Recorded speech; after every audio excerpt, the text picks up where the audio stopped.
তুমি যদি আজ এই বাইকটা কেনো তাহলে প্রায় 30,000 টাকা বাঁচাতে পারবে। ভারতে এখন বাইক মানে শুধু গতি নয়, খরচও বড় প্রশ্ন।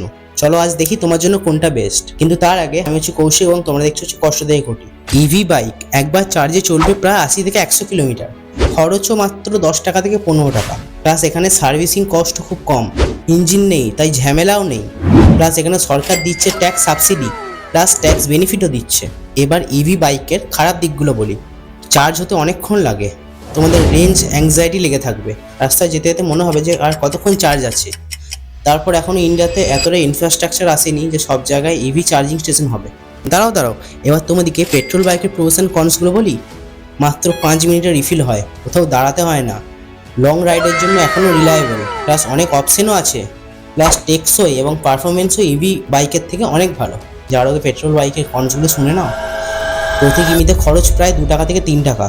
ফুয়েলের দাম প্রায় বেড়েই চলেছে, প্লাস সার্ভিসিং কস্ট এবং অনেক বেশি পলিউশনও ঘটায়। তোমার যদি ডেলি রাইড 20 থেকে 30 কিলোমিটার হয় তাহলে তোমার জন্য ইভি হচ্ছে বেস্ট।